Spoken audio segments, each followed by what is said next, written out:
Ladies and gentlemen, welcome to another episode of the Brian Moreno Show. I am your host, Brian Moreno. With this episode, I come a little bit of a heavy heart. Thank you for joining us with Season 2, by the way, but I just was informed that fellow comedian Ryan Demaris has passed this weekend. Whether you knew him or not, he was one of the great, nice, kind humans in this comedy world. He was the first person to ever put me on their podcast. He was one of the first people to ever let me do 45 minutes in front of an audience. He was too young, but I'm honored and I am happy to have ever known you, and you'll never be forgotten, sir. And for this, we do a shot of our Armand Tequila. Welcome to Season 2 of the Brian Moreno Show. Let's do it.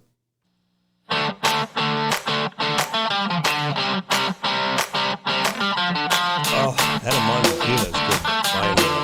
You like that, Roberto? Oh, yeah, 100%. In Studio 51 today, Sunday. I don't even know what the day is. The 2nd? May 2nd? You're on the 2nd. Yes, my mother's birthday is coming up. I am Brian Moreno, your host, namesake, lover, comedian, actor, director, public relations, ex-public relations person, investor. God, I am a lot of things. I call myself a Renaissance man of sorts. But in this world, I mean, what? Can you just do one thing anymore? Who knows? This is Season 2 of the Brian Moreno Show. I'm going to try to bring you these rants at least once or twice a week. And these aren't necessarily going to be rants. These are going to be topics that I try to really take down. Some is going to be highbrow. Some is going to be lowbrow. It's like, I get it. You can find plenty of people ranting and raving about the rapping community or whatever else people rant about on the internet.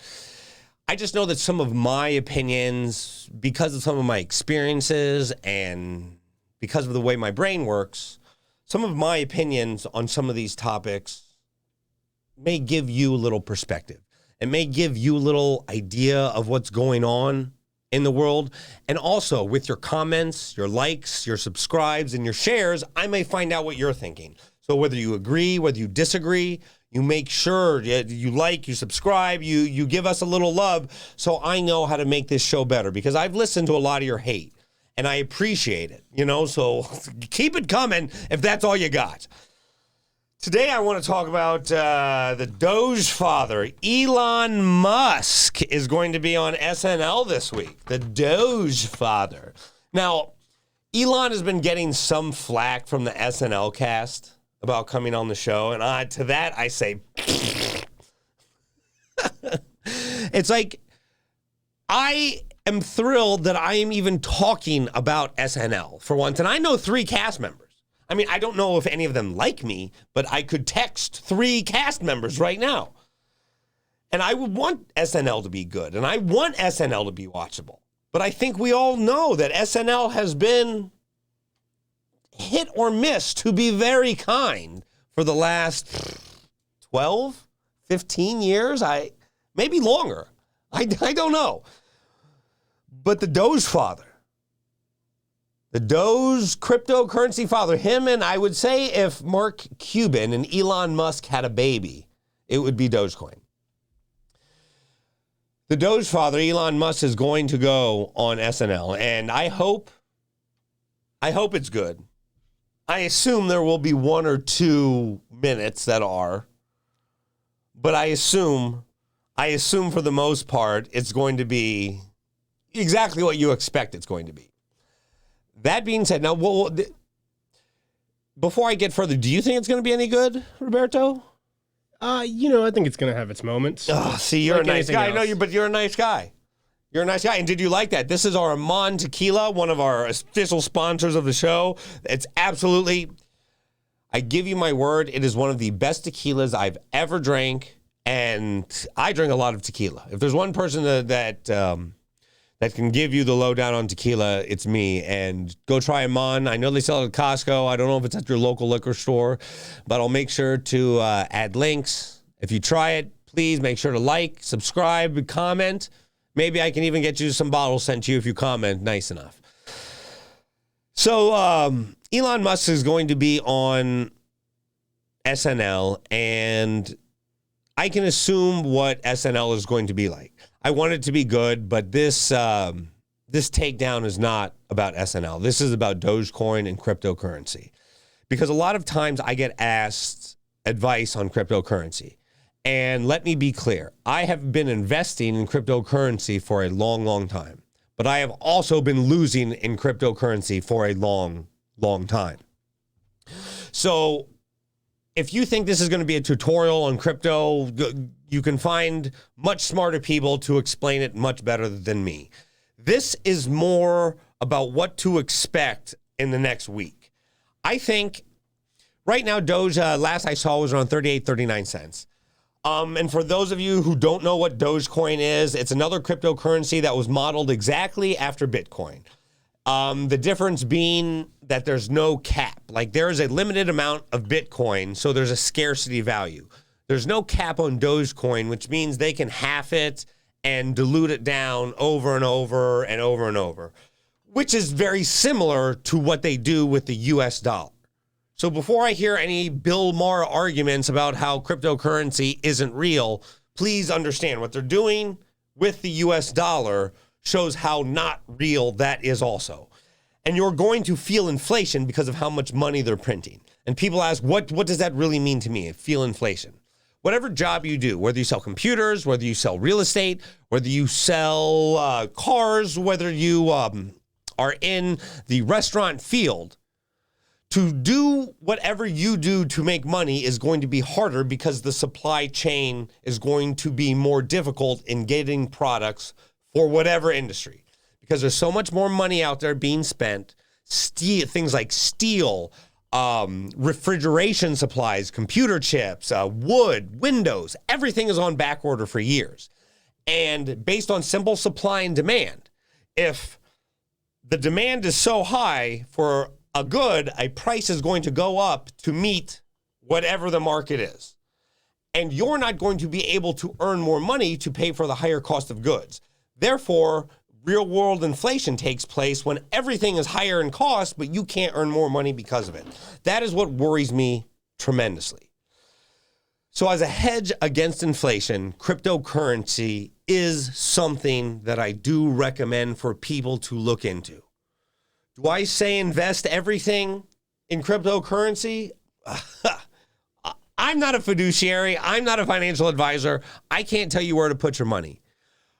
That being said, I have invested a lot and also invested and lost a lot in these investments in cryptocurrency. So learn from my mistakes. And if you take these few simple pieces of advice, I think your money may stand a chance to actually grow.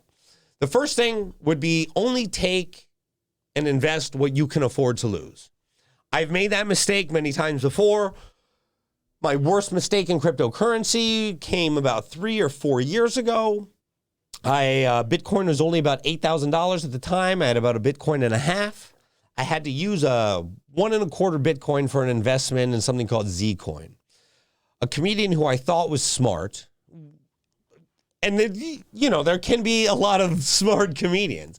But this one, I realized that he may be just autistic. Either way.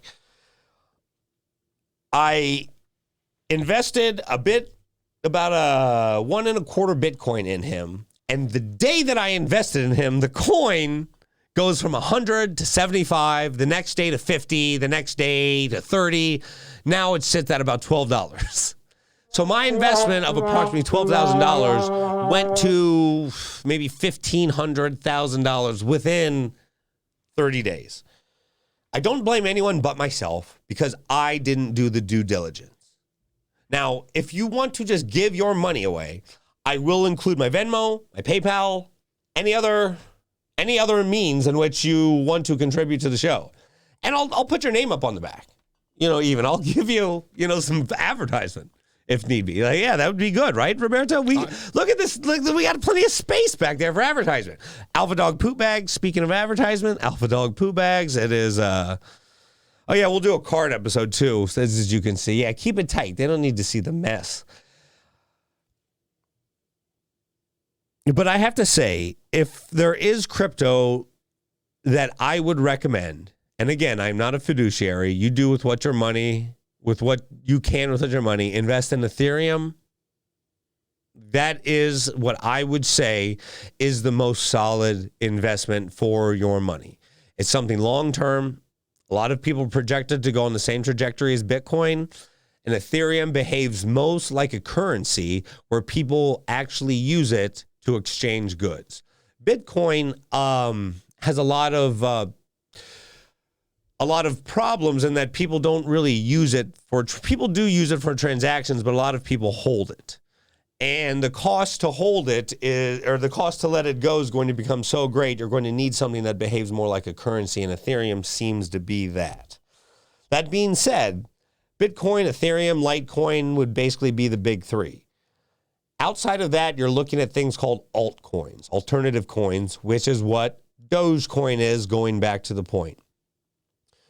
Now, Dogecoin, if it's something that you haven't invested in already, that you're thinking about investing, you can go to places like Binance.us, KuCoin, a few other places like that to invest.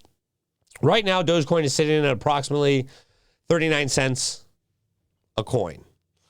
I was in and out of Dogecoin at around 8 cents. Got out at around 20-some cents, mid-20s, because I thought it was too high. I was wrong. It is much higher now. So this is what I think is going to happen. You want a solid prediction from somebody who sometimes can see the future. Going into Elon Musk's Saturday Night Live episode, Doge makes another break to 65, 70 cents. Some people think it's going to make it to $1 in the next week. That's bold. That being said, I have to warn all of you, anything that goes up this fast also goes down. And we all know that things can't go to the moon forever with coming back down, but they can sure go pretty high. How high can this go? Man, I wish I could predict the future. I don't like to bet against things ever, but when Doge hit 41, I did bet against it. Thought I could make some money, and then I ended up losing it all in an option. Betting options is gambling, and I do not recommend people to short things ever. But if you do, it's on you, and you can make a lot. So my prediction is, if you want to get into Doge, pre-SNL, I think there's a lot of upside this week. That being said, I am not a money manager. Don't come back to me if it does the exact opposite. Moving on. Next subject, celebrity politicians. Now that the presidential election has kind of died down, there's going to be a lot of elections coming up in the next year and a half for gubernatorial, midterms, things like that. And a lot of celebrity politicians are starting to come out of the woodwork, such as The Rock, Caitlyn Jenner. People are even calling for Arnold Schwarzenegger to come back in because he is now an elder statesman in politics. This is the only thing I can warn all of you about in celebrity politics, is understand that in this Hollywood industry that has said no to, that currently and continually says no to me, the people who they do say yes to are nearly completely insulated by yes men, women, transgender, whatever. Please, if in case I leave your group out, forgive me. But yes individuals. And these yes individuals tend to inflate egos. They tend to change people's perspective. They tend to give people a alternate reality in which to believe in.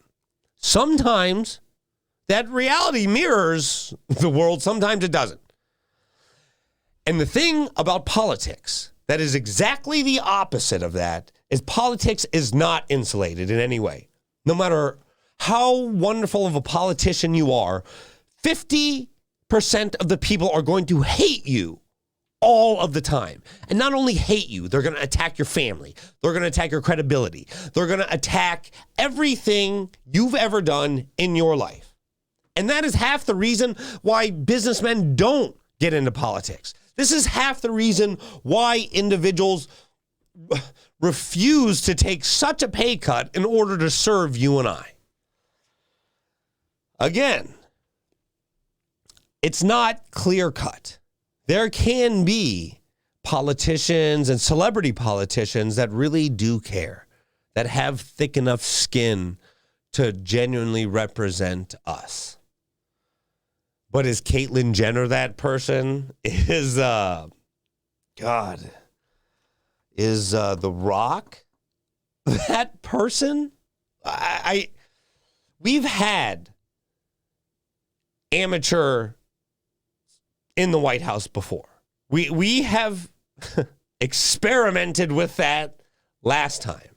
And whether you liked Trump or not, that experiment proved to be very, very trying on this country. Professional politicians are that for a reason, because they know how to massage and how to coax and how to get the most blood out of a rock.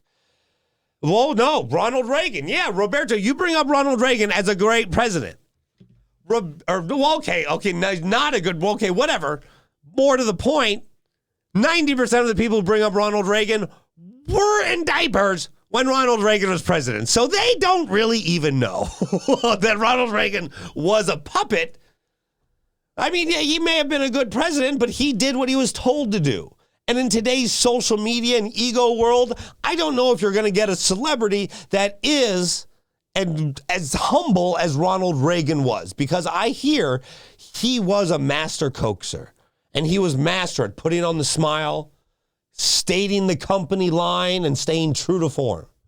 And that sometimes is what makes a good politician. Yes, that isn't what makes change happen, but that is someone that knows how to coax and massage and ooh la la every once in a while. So that's why just be careful. Be careful on who you support. Be careful on some of these people that are going to come out of the woodwork, whether they be celebrities, porn stars, whoever you watch and spend the most time behind. What celebrity politician would you endorse, Roberto? I would endorse Tyler Perry. Oh, that's not bad. Tyler Perry's, and he's proven to be thick-skinned. Oh, give yourself an applause. You know how to find the applause? Roberto's, please, ladies and gentlemen, make sure to check the credits. You like, subscribe.